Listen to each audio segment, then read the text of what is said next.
Welcome back to Count Me In, IMA's podcast about all things affecting the accounting and finance world. I'm your host, Adam Larson, and this is episode 141 of our series. For today's conversation, we welcome back Anders Liu-Lindberg. Anders is an advisor to senior finance and FP&A leaders on how to succeed with business partnering. He is a partner, the chief operating officer, and the chief marketing officer for the Business Partnering Institute. Back in episode 45 of Count Me In, Anders talked about how insight, time, influence equals impact when it comes to business partnering. In this episode, he focuses on the influence piece of that equation and shares how business professionals can increase their influence across the organization. Keep listening to hear more about business partnering and contributing to overall impact.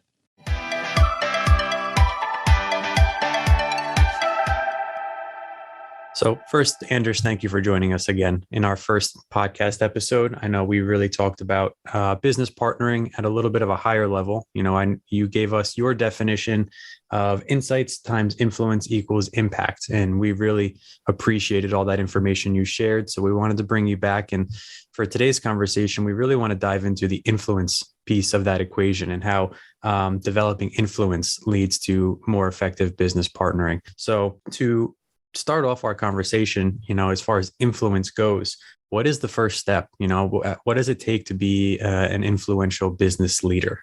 So if you're a finance professional today and you want to influence business leaders, I guess the first simple step that you need to take is to identify who are those business leaders that you're most likely to be supporting, because that's not always clear to people, right? So who's my stakeholder? Who is this person or these few people that I need to influence? I think that's really step number one.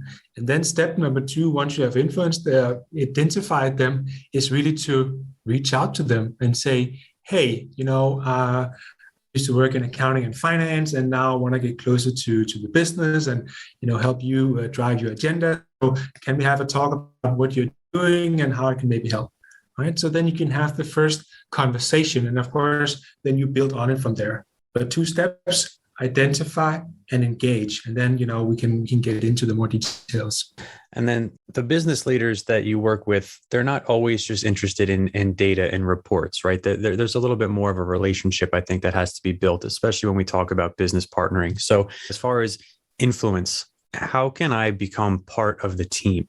Yeah, so key for someone to listen to you is obviously that they trust you, right? And in any kind of human relation, we want to get to know people before we start to show trust in them. Of course, from a finance and accounting perspective, we come often with the numbers and with the data, and the foundation is that they can trust those, right? If our accounting is not working so well and the numbers keep changing, we need to fix that foundation first, because otherwise there's not going to be any trust. The second bit is then to develop the interpersonal trust, right? Build the relationship. And that can best do by spending as much time as possible with your stakeholders. So today, many finance teams, they sit on their own floor in the building and they sit together and they do finance stuff. But if you want to build a relationship with business leaders, you got to get out from that finance cubicle and move your desk and your chair down to those people you want to support and sit with them. If not for a full week, then at least 3 to 4 days a week. And then maybe you can have one day in finance, because that's the best way to build trust, to be around them, have the coffee side chat and all those small, informal and sometimes formal things that we need to do, because that's how you get to know people. And if you don't know people, they probably don't trust you either. That's a great point. And it is a lot of times, I feel, some of those more casual conversations as well, where you kind of learn about each other. So putting yourself out there and kind of forcing that opportunity, I think, is a great recommendation. Kind of building on this, a little bit more as far as the steps, is there a proven structure, that could help me to really start influencing these business leaders and the decision-making, beyond the relationships? Now let's get back into the business a little bit. Yeah, so we generally have like a 3-step process you can follow. The first step is what we already talked about, is to identify your stakeholders or the business leaders that you want to support. And then do a small, let's say, desktop or back of the envelope analysis and say, how strong is my current relationship with these stakeholders? How much influence and power do they have in decision making? And what are they currently thinking about? right? Because then you sort of know, the important ones where the relationship is maybe not so strong and maybe they don't have such a good impression of you. That's where you need to start, right? So you identify this person and say, hey, I want to sit down, have a lunch or a talk with you. So at that talk, whether coffee or lunch or virtual, whatever it might be, you sit down and talk about three things. Introduce yourselves if you haven't done that already. Talk about how their business is going. And then, get an idea about what do they think about finance right now. Because that tells you what are their priorities and what do they think of you. Then when you've had that talk, it could be half an hour, it doesn't have to be long. Then you go back to them and say, hey, thanks for having that chat with me. Now I know more about your, let's say, top three priorities. Now I want to try to help you. So can we discuss how I can be a part of that? And so maybe they have some priorities. Some are maybe very far out in terms of, let's say, business transformation or some very customer-centric things. But some of it could be very relevant also to finance and accounting to get involved in. So you might pick one of their top priorities and say, I'm going to spend some time analyzing the numbers and figuring out, what could be some good insights that can help you make better decisions in this area. So you spend the time, then you sit behind the desk, you do analysis. I mean, we still have to work with data, reports, analysis, just not as much as we do today to generate those insights. And once you have looked at it and probably have talked to some of the team members and that the business leaders team and develops a business context around it, you book another meeting with your stakeholder. At the meeting, you present your insights and say, here's what I've learned about your situation, your priority, and maybe you even come with some suggestions of how you can move forward. But then you discuss the insights, you discuss some actions, and then you take action, right? That's how you really get involved in the decision-making of these senior business leaders. They want you there. You've got to bring the right things to the table first. Yeah. So again, I just want to kind of recap the equation, if you will, that you put out there. Insights times influence equals impact. And I know you were just talking about insights. So tying it all together, a lot of times, as you said, finance professionals have the insights, right? They have the numbers, they have the data. And we're talking today about developing that influence. So even as you follow this proven structure, these 3 steps that you just, summarized for us, I think it's pretty often that you'll see the decisions that are made from your insights are often relayed to you after the fact, right? So a lot of people interested in business partnering, that end piece of the equation, making an impact, they want to get ahead of the curve. They want to be part of the decisions. So how do I get ahead of that curve? And how do I become somebody who can be consulted for these decisions moving forward? So I think it's important to state that, Rome wasn't built in a day. So just because you start to come with some great insights, they might say thank you, and they might have a discussion with you, but the decisions might still be made behind closed doors with other senior stakeholders.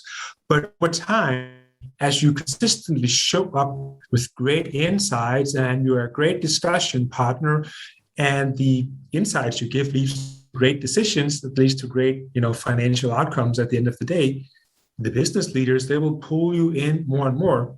Suddenly, you're not just, part of operational discussions or the budget once a year. Suddenly, you're in part of the strategic discussion to say, what are we going to be doing 3 to 5 years from now? What do you think, business partner? And the gold standard, of course, would be that no business leader would make any important decisions without consulting you, the business partner, first. But to be honest, I think few people have arrived at this stage here. But that's the gold standard. You can even go further than that, but let's save that for another conversation. Okay, that's great. We're, again, trying to go full circle here with this conversation, and business partnering is such an important topic.